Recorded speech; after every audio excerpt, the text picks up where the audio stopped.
Godzilla X Kong: The New Empire is a glorious feast. It's an incredible movie, and it's one that really delivered about everything that I truthfully want, and that's saying from someone who was a fan of Godzilla vs. Kong, a movie that was quite enjoyable. And as it comes down to the entire Monsterverse in general, I've actually really liked the Monsterverse. I liked the first Godzilla movie. I liked Kong Skull Island. I loved Godzilla King of the Monsters. And I really, again, like Godzilla vs. Kong. Even coming up to the New Empire, I tried to find myself getting excited for it, but I didn't know what you could truly do with the franchise anymore. You probably, okay, you have them team up, take on an even bigger and badder monster, and that's probably going to be the focus of it all. For me, it's at the same point I was like, well, what are you going to do with the human characters? And thankfully, what Adam Wingard actually goes around and does this time around is decides to, have the human characters there, but not really make them the focus whatsoever. In fact, like, for me to even say that, like, Rebecca Hall, Brian Tyree Henry, and Dan Stevens are in the movie, it, like, means nothing, because they're there to deliver exposition. There's some fun moments and funny moments with them, particularly in here. And while they're usually there to get us to the next action scene and deliver exactly what's kind of going on here, only here because it's hard to make a monster movie without human characters at all. But I'm actually really curious to see what the runtime is on King Kong as the main character this time around. King Kong, for me, was the main focus, the central character, the humanized side of this all. And it was actually kind of a delight to see Adam Wingard say, let's show King Kong exploring Hollow Earth. Show him killing. Let's show him just exploring it.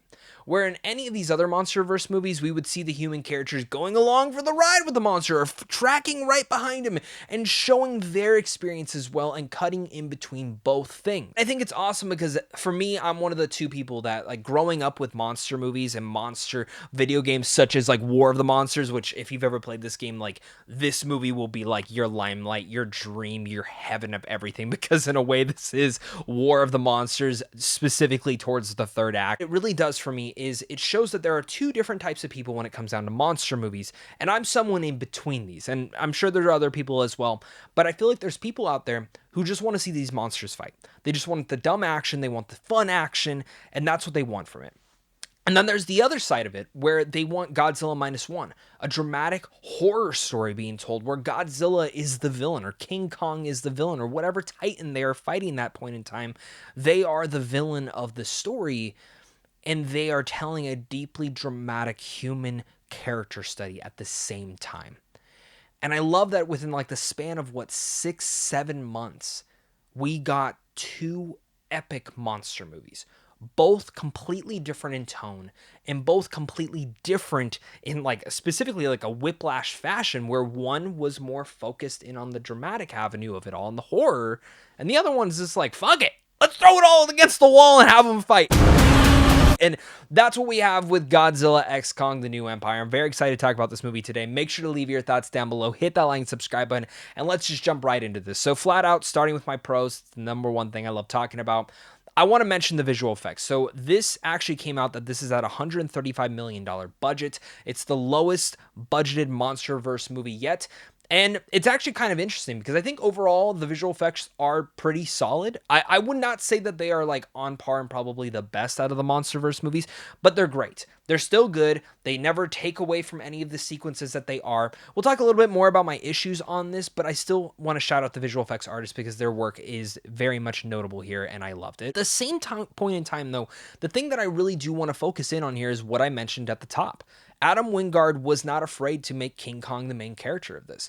Showing him going around Hollow Earth was actually very interesting. And again, it doesn't just lead to King Kong walking around and all this stuff, but you actually do see him fight and kill and survive. And there's actually this weird God of War-esque sequence between him and Baby Kong that you see from the trailer. And I kind of actually really like that Kratos and Atreides relationship that you had right there. So God of War fans, look out for that. The other thing that also really surprised me about the movie was the fact that it also was not afraid to continue to showcase this. There would be a 10-15 minute span maybe of where you just see King Kong exploring and doing things, and specifically how he would feel through these situations where, again, in the past, many Monsterverse movies would have the humans following King Kong or following Godzilla to see where he's going, and it would just cut to them.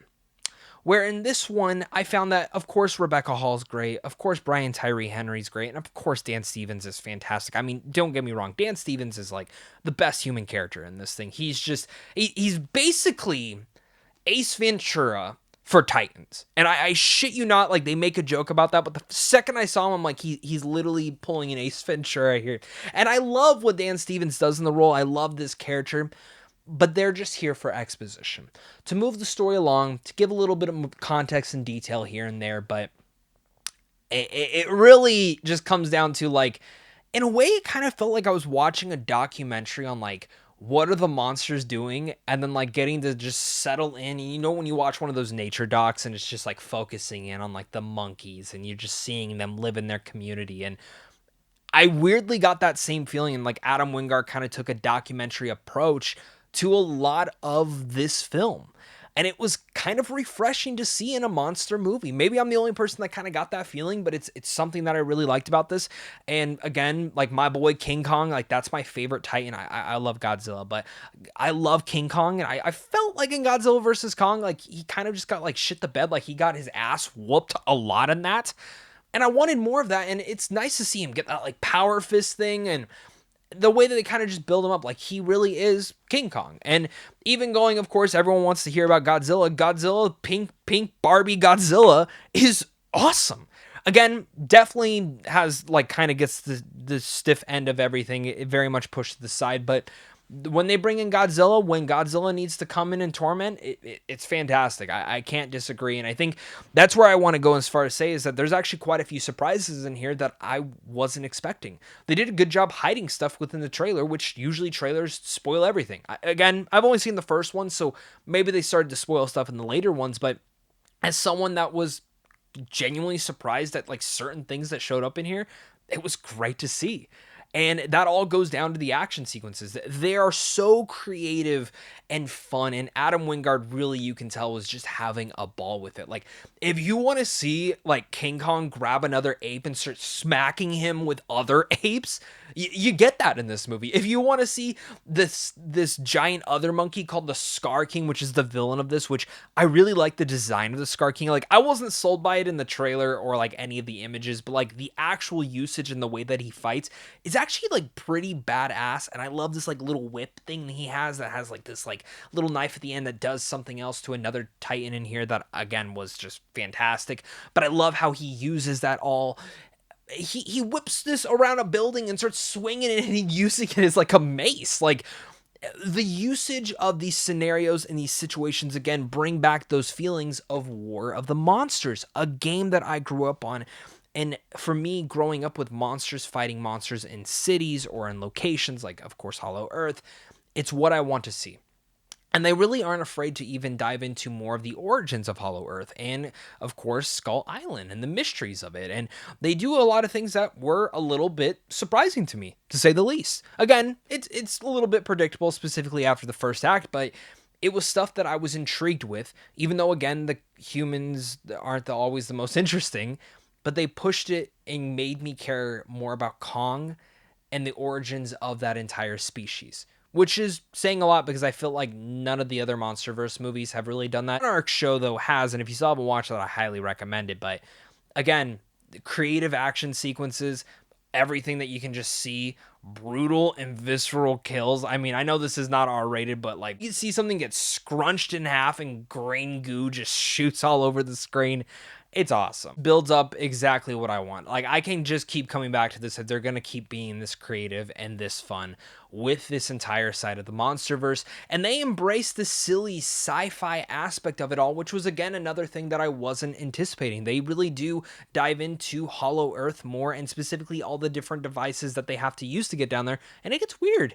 But I like that they let it get weird. Like, Adam Wingard, like, really showcased here, and I've been a major fan of him in almost every single one of his directing efforts, but, like, for me, this is probably my second favorite film he's ever directed. Doesn't mean it's his best film, but in terms of entertainment, it's one of my personal favorites. Two more quick things that I wanted to point out. I also really like the soundtrack and the score to this. Both were epic, both were awesome, and they really delivered into the vibe of what this film was.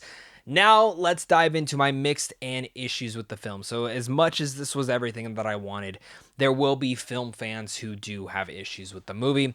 And I think one of those things that people are going to have issues with is just, again, like they're going to find it soulless and lifeless and not really like be like, there's like no emotion to this. And that's okay. Like if you're one of those Monsterverse fans who just like wants a little bit more meat and potatoes to your story, it's not here. This is like the equivalent of like a Fast and Furious for a monster movie, just with highly great action sequences and great big budget visual effects.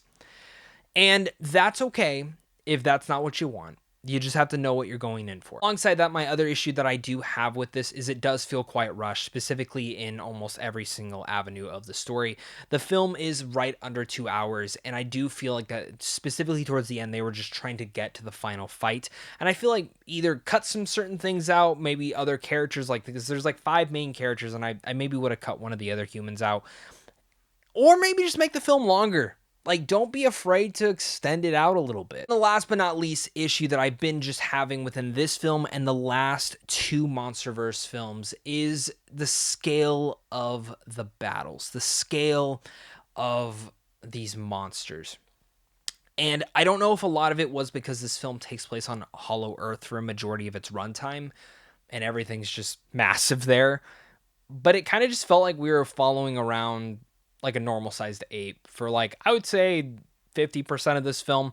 And it's still cool to see, but like it kind of just brought me to Planet of the Apes. And I think that's one thing that's been just sorely lacking. I think Gareth did it so greatly in the original Godzilla film for this universe. And again, when we actually do fight in some cities, you definitely get that feeling of it all. And sometimes it just feels like it's in a giant arena for everyone to see all the fights go down. Godzilla x Kong: The New Empire is the war of the monsters I've been craving from the Monsterverse. It's a brutal bash that explores Hollow Earth and centers the monsters as the main characters. I genuinely am not joking by saying that. Like, there are moments in here where it's like monsters, no cutaway to humans for quite a while. Truly, this movie was about everything I personally wanted from a Monster Mash movie. It won't satisfy anyone looking for what -1 delivered. That's not what the goal of the New Empire was looking to do. I truthfully think we should all hail Adam Wingard for what he was able to accomplish here. And with all that said, I'm going to give Godzilla x Kong: The New Empire a B+. This was an incredible feast. It's a dumb movie that I honestly think a lot of people will find just maybe a little bit too much, but I think if this is exactly what you want and you just want a really fun action movie, this is specifically like one of those movies that has kind of impressed me for this year. And I say that because this has kind of been one of those movies that I just go and see films and I'm just like, okay. Like that was decent. That was good. I enjoyed it. But there's not a lot of memorable stuff this year. Except Dune Part 2. Like Dune Part 2 maybe just spoiled me in so many different fashions. But this is kind of one of those movies that this is the first time besides Dune where I've gone and said, I want to go see that again in theaters. I'm going to pay to see that again in theaters. And I'm going to take my wife to go see it again in theaters because it was that much fun. So whatever. I'm just one reviewer out of many. So make sure to leave your thoughts down below. Hit that like, subscribe, and of course, until next time, stay classy.